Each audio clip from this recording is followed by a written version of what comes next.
नमस्कार दोस्तों। नेस यानी नेशनल अचीवमेंट सर्वे राष्ट्रीय उपलब्धि सर्वेक्षण 2021 के जो अभ्यास प्रश्न बैंक राज्य शिक्षा केंद्र द्वारा जारी की गई है, उन अभ्यास प्रश्न बैंक के प्रश्नों को कैसे हल करें, यह हम वीडियो माध्यम से आपको बताते आ रहे हैं। आज हम कक्षा 8 विषय विज्ञान के 5वें भाग में आपका स्वागत करते हैं। और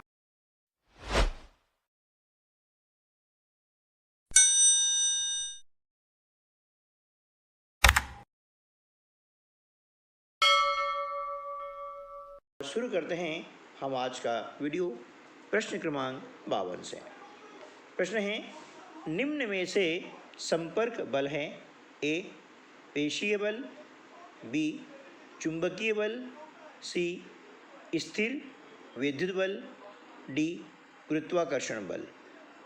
देखिए, संपर्क बल यानी ऐसा बल जिसे किसी वस्तु के संपर्क में आने पर लगाया जाता है, उसको छुआ जाता है। ठीक है ना। अब देखिए, चुंबकीय बल चुंबक के द्वारा लगता है, वह दूर से लगता है ना।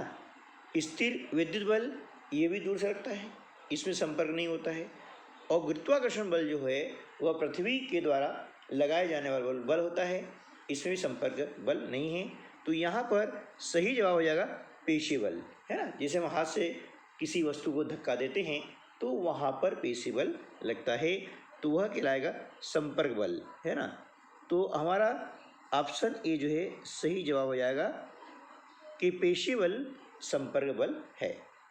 ठीक है ना। चलिए नेक्स्ट क्वेश्चन, प्रश्न क्रमांक 53। निम्न कथन में से दैनिक जीवन में उदासीनीकरण अभिक्रिया का उदाहरण नहीं है।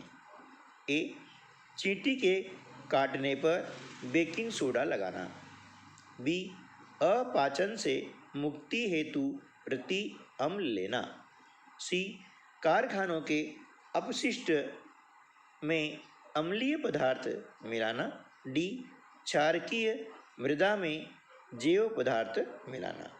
ठीक है ना। तो यहाँ पर देखिए, उदासीनीकरण अभिक्रिया का उदाहरण नहीं है। कौन सा उदाहरण नहीं है? देखिए, चींटी के काटने पर बेकिंग सोडा लगाते हैं, है ना, तो क्या होता है, उसकी जलन कम हो जाती है, यानी यहाँ पर उदासीनीकरण अभिक्रिया हो रही है।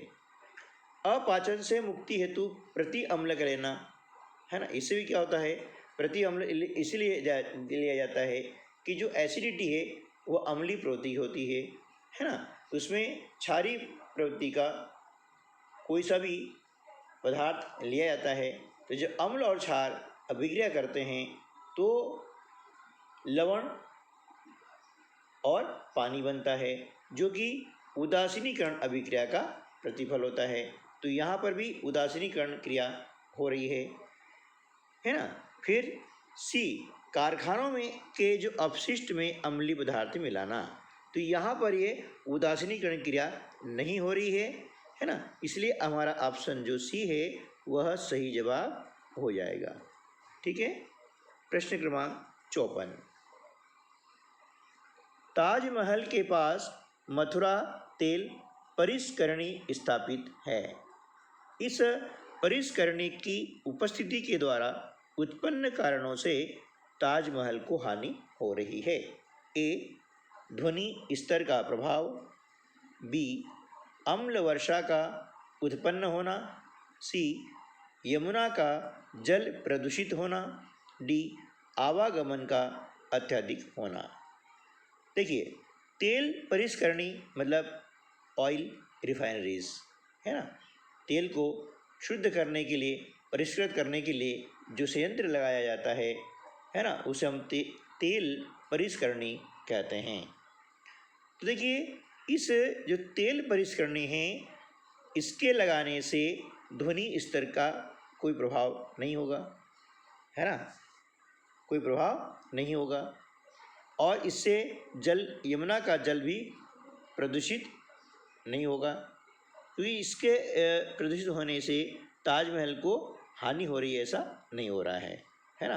यानी जल का प्रदूषित होना ताजमहल को हानि नहीं पहुंचाता है। डी है आवागमन का अत्यधिक होना, इससे भी ताजमहल को हानि नहीं हो रही है, लेकिन जो अम्ल वर्षा का उत्पन्न होना, जो अम्लीय वर्षा होती है, अम्लीय वर्षा होने के कारण ताजमहल को क्षति पहुंच रही है, इसलिए अम्ल वर्षा का उत्पन्न होना यह हमारा सही ऑप्शन हो जाएगा। ठीक है। प्रश्न क्रमांक 55। एक्स एक भौतिक इकाई है जो किन्हीं दो सतहों के बीच स्नेहक के प्रयोग से घट जाती है। तो एक्स निम्नलिखित में से किसको प्रदर्शित करती है? ए ताप, बी दाब, सी घर्षण और डी गुरुत्व। तो देखिए क्या कहा गया है कि दो सतहों के बीच स्नेहक के प्रयोग से घट जाती है। कौन सी इकाई घट जाती है? घर्षण। जब दो सतह के बीच में घर्षण होता है, जब वहाँ पर स्नेहक यानी ऑयल उसमें लगा दिया जाता है, ऑयल या ग्रीस, तो क्या होता है? सतह चिकनी हो जाती है और चिकनी सतह पर घर्षण कम होता है। ठीक है ना। तो यहाँ पर जो एक्स है एक भौतिक इकाई है, वह है घर्षण, है ना, कि स्नेह के कारण घर्षण कम हो जाता है, इसलिए हमारा सही ऑप्शन हो जाएगा सी। ठीक है। चलिए नेक्स्ट क्वेश्चन है प्रश्न क्रमांक 56।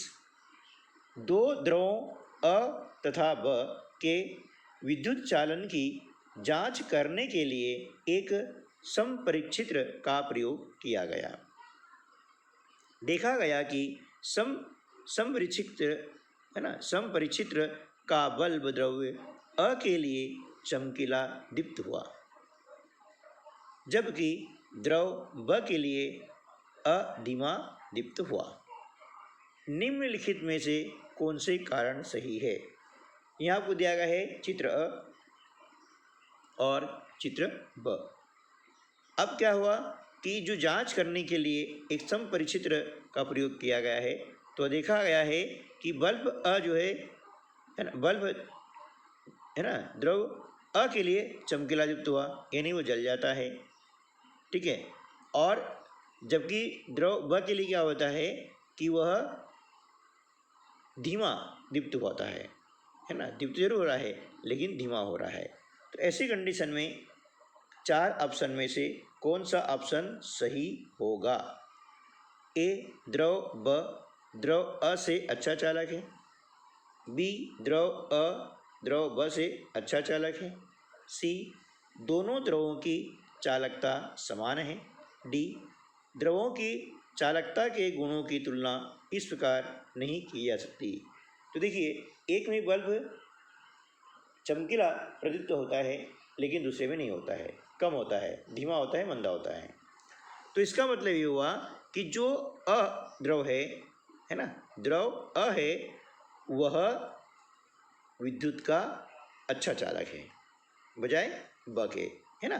तो इसलिए हमारा जो ऑप्शन बी है वह सही जवाब हो जाएगा कि द्रव अ जो है ना, द्रव ब से अच्छा चालक है। अब अच्छा चालक है इसलिए वहाँ पर जो है जो बल्ब है वो प्रदीप्त हो जाता है चमकीले रूप में। प्रश्न क्रमांक 57। चित्र में दर्शाए जंतु के जीवन चक्र की विभिन्न अवस्थाओं में ए, बी, सी और डी क्रमशः है। ऑप्शन ए वयस्क, आरंभी टेंटपोल, बाधिका टेंटपोल, अंडे।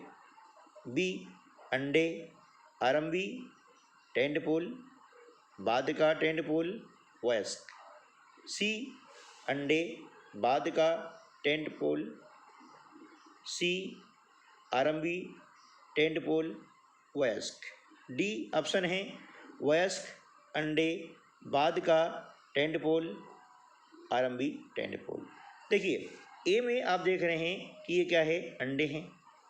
अंडे से प्रारंभिक टेंटपोल निकलता है जो छोटा होता है, फिर थोड़ा बड़ा हो जाता है, यानी वो हो गया बाधिका टेंटपोल।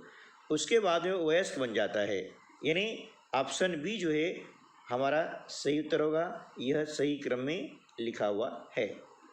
ठीक है ना। चलिए नेक्स्ट क्वेश्चन चलते हैं। प्रश्न क्रमांक 58 है ना, प्रश्न क्रमांक 58। गत्ते के किसी टुकड़े में, है ना, गत्ते के किसी टुकड़े में एक छोटा सा छिद्र पी किया हुआ है। आप देख रहे हैं यहाँ पर एक गत्ता है, उसमें छोटा छिद्र किया गया है, उसका नाम पी दिया है। छिद्र को चित्र में दिखाए अनुसार एक टार्च द्वारा प्रकाशित किया गया है। छिद्र से निकलने वाली प्रकाश की किरण किसी दर्पण पर गिरती हैं। आँख को किस बिंदु पर रखें जिससे सुराख को देखा जा सके। सुराख यानी छिद्र, जो छेद होता है ना, छिद्र, छेद या होल, है ना। तो ऑप्शन दिया है एल, बी, एम, सी, एन, डी, ओ। तो देखिए अब हमें क्या करना है, छिद्र से निकलने वाली प्रकाश की किरण दर्पण पे गिर रही है, तो हमें आँख की स्थिति कहाँ रखें, इन्हें आँख को किस बिंदु पर रखें जिसे सुराख को देखा जा सके, है ना, जो सुराख हुआ है उसको आप देख सकें। तो इसके लिए जो सही जवाब हो जाएगा वह हो जाएगा ए ऑप्शन, है ना, ऑप्शन ए। यानी एल जहाँ लिखा हुआ है वहाँ पर हम देखेंगे, वहाँ से तो हमें उस गत्ते में जो किया हुआ छिद्र है वो दिखाई दे जाएगा। ठीक है ना। चलिए नेक्स्ट क्वेश्चन है 59। ध्वनि का संचरण होता है, किन में होता है। ऑप्शन ए केवल ठोसों में, बी केवल गैसों में, सी केवल द्रवों में, डी ठोस, द्रव तथा गैसों में। तो देखिए ध्वनि का संचरण जो होता है वह ठोस, द्रव और गैसों तीनों में हो जाता है, इसलिए ऑप्शन जो डी है वह हमारा सही जवाब हो जाएगा। ठीक है। चलिए नेक्स्ट क्वेश्चन, प्रश्न क्रमांक 60। जब पंखा पुराना हो जाता है तो चलते चलते वो ज़ोर ज़ोर से आवाज़ करने लगता है। ऐसे में जब हम मिस्त्री को दिखाते हैं तो वह पंखे में तेल डालता है। क्यों डालता है, इसके लिए आपको दिए गए हैं 4 विकल्प। ए तेल के द्वारा पंखा चमकने लगता है, बी घर्षण बल बढ़ाने के लिए, सी असंपर्क घटाने के लिए, डी घर्षण बल कम करने के लिए। देखिए जोर जोर से आवाज़ होती है तो क्या होता है, दो पुर्जों के बीच में घर्षण पैदा होता है, अधिक घर्षण होता है।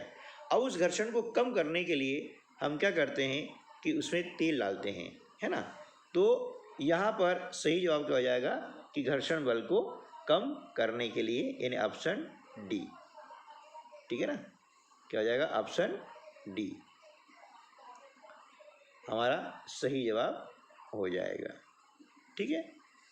प्रश्न क्रमांक 61। जब हम 50 ग्राम का एक पत्थर और 50 ग्राम चिड़िया का पंख निश्चित ऊंचाई यानी 20 मीटर से नीचे फेंकते हैं तो जमीन पर पहले कौन गिरेगा। ए पंख, बी पत्थर, सी दोनों साथ में, डी कोई निश्चित नहीं, पहले क्या गिरेगा। देखिए अब 15 ग्राम का पत्थर है और 15 ग्राम चिड़िया का पंख है, तो दोनों का वजन तो बराबर हुआ, है ना, दोनों का वजन क्या हुआ, बराबर हुआ। तो दोनों ही एक साथ पृथ्वी पर यानी जमीन पर गिरेंगे। यदि वजन कम ज़्यादा होता तो अधिक वजन वाली वस्तु पहले गिरती और हल्की वस्तु बाद में गिरती, लेकिन चूंकि दोनों के वजन बराबर हैं इसलिए दोनों वस्तुएं एक साथ ही जमीन पर गिरेगी, इसलिए ऑप्शन सी जो है हमारा सही जवाब हो जाएगा। ठीक है। नेक्स्ट क्वेश्चन है, एक बर्तन में मैदा, थोड़ी सी चीनी, एक चुटकी ईस्ट पाउडर मिलाकर गूँथ लें। 2 घंटे पश्चात ईस्ट के जनन व शोषण के कारण क्या होगा, ये आपको बताना है। ए आटा सूख जाता है, आटा फूल जाता है, सी आटा पिचक जाता है, डी आटे में कोई परिवर्तन नहीं होता। तो देखिए मैदा है और मैदे में थोड़ी सी चीनी और एक चुटकी ईस्ट पाउडर जब मिलाते हैं तो 2 घंटे बाद क्या होगा, ईस्ट का जनन और शोषण के कारण आटा फूल जाता है। यानी ऑप्शन बी जो है हमारा सही जवाब हो जाएगा, है ना, आटा फूल जाएगा। क्या होगा, आटा फूल जाता है ना। तो ऑप्शन बी सही जवाब। प्रश्न क्रमांक 63, चित्र में दर्शाए अनुसार कोई अलार्म घड़ी एक बर्तन में रखी गई है। अलार्म की ध्वनि बर्तन के पास खड़े व्यक्ति को स्पष्ट सुनाई देती है। अब यदि बर्तन के अंदर से वायु को पूरी तरह निकाल दिया जाए तो पास खड़े व्यक्ति के लिए अलार्म ध्वनि की प्रबलता कैसे प्रभावित होगी। आप चित्र में देख रहे हैं कि नीचे अलार्म घड़ी है ना, बर्तन के अंदर, और बाहर एक नली लगी हुई है और नली के द्वारा वायु को निकाला जाता है ना। तो अब बर्तन के अंदर की जो वायु है उसको पूरी तरह से निकाल दिया गया है, तो पास में जो खड़े व्यक्ति के लिए अलार्म ध्वनि की प्रबलता कैसे प्रभावित होगी।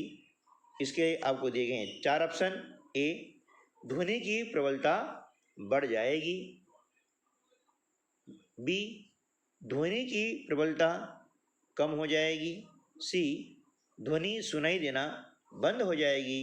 डी, ध्वनि की प्रबलता अपरिवर्तित होगी। तो देखिए जब वायु को पूरी तरह से बाहर निकाल दिया जाता है तो वहाँ स्थिति बन जाती है निर्वात की, है ना। किसकी स्थिति बन जाएगी, निर्वात स्थिति बन जाएगी। और निर्वात में ध्वनि संचरण नहीं होता है, इसलिए क्या होगा कि वहाँ पर जो व्यक्ति खड़ा है उसे ध्वनि सुनाई देना बंद हो जाएगी, ठीक है ना। ध्वनि के संचरण के लिए माध्यम की आवश्यकता होती है, बिना माध्यम के ध्वनि संचरण नहीं होता है, इसलिए ऑप्शन नंबर सी जो है सही जवाब हो जाएगा कि ध्वनि सुनाई देना बंद हो जाएगी, ठीक है। चलिए नेक्स्ट क्वेश्चन, प्रश्न क्रमांक 64, यदि आप शुक्र ग्रह पर हैं तो आपको सूर्यास्त किस दिशा में दिखाई देगा। ए, पूर्व दिशा में। बी, पश्चिम दिशा में। सी, उत्तर दिशा में। और डी, दक्षिण दिशा में। तो यदि आप शुक्र ग्रह पर हैं तो आपको सूर्यास्त जो है वह दिखाई देगा पूर्व दिशा में। कौन सी दिशा में दिखाई देगा, पूर्व दिशा में, इसलिए ऑप्शन सी सही जवाब।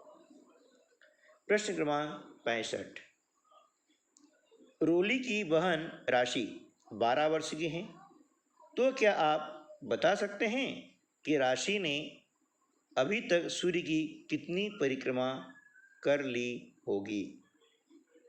ए, 10 परिक्रमा। बी, 1 परिक्रमा। सी, 12 परिक्रमा। डी, 6 परिक्रमा।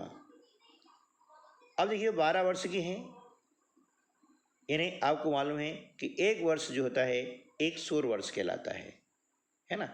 तो उसकी उम्र 12 वर्ष है, यानी उसने 12 सौर वर्षों की परिक्रमा कर ली है, यानी ऑप्शन सी जो है वह सही जवाब हो जाएगा, ठीक है ना। नेक्स्ट क्वेश्चन है 66, बूझो वायु प्रदूषण कम करने में योगदान करना चाहता है, वह अपने विद्यालय जाने के लिए किस वाहन का उपयोग करें। A, e rickshaw. B, car. C, school bus. D, scooter. देखिए वह वायु प्रदूषण कम करना चाहता है, तो इससे क्या होगा, कार से वायु प्रदूषण होता है, स्कूल बस से भी होता है और स्कूटर से होता है। केवल ई रिक्शा ऐसा है जिससे वायु प्रदूषण नहीं होगा, इसलिए ऑप्शन ए जो है हमारा सही जवाब हो जाएगा, ठीक है। चलिए नेक्स्ट क्वेश्चन 67, कचरे के ढेर से एक गाय कचरा खा रही थी, किंतु कुछ दिनों के पश्चात गाय का पेट फूल गया और उसकी मृत्यु हो गई। गाय की मृत्यु होने का कारण है, क्या कारण है। ए, गाय ने सब्जी एवं फलों के छिलके अधिक खा लिए थे। बी, गाय ने लोगों के द्वारा फेंके गए खाद्य पदार्थों के साथ पॉलीथीन व प्लास्टिक रेपर भी खा लिए थे। सी, गाय को कचरे के ढेर में कोई खाद्य पदार्थ नहीं मिला। डी, गाय को कचरे में आ रही दुर्गंध के कारण उसकी मृत्यु हो गई। तो देखिए यहाँ पर हम सारे विकल्प देखते हैं तो वहाँ पर हमें गाय की जो मृत्यु कारण नजर आता है वो ये होता है कि गाय ने क्या किया कि खाद्य पदार्थों के साथ में पॉलीथीन और प्लास्टिक रेपर भी खा लिए थे। इससे क्या हुआ है कि पॉलीथीन और प्लास्टिक रेपर ये अपघटित नहीं होते हैं, इनका अपघटन का जो समय होता है बहुत अधिक होता है ना। इसके कारण जो रेपर होता है, पॉलीथीन होती है, गाय की जो श्वास नली है ना, उसमें भी दिक्कत पैदा करती है और पेट फूलने से क्या होगा कि गाय वो मर गई है। तो मरने का कारण क्या हो गया है कि उसने पॉलीथीन और प्लास्टिक रेपर भी खा लिए थे। यानी ऑप्शन बी जो है हमारा सही जवाब हो जाएगा। ठीक है ना।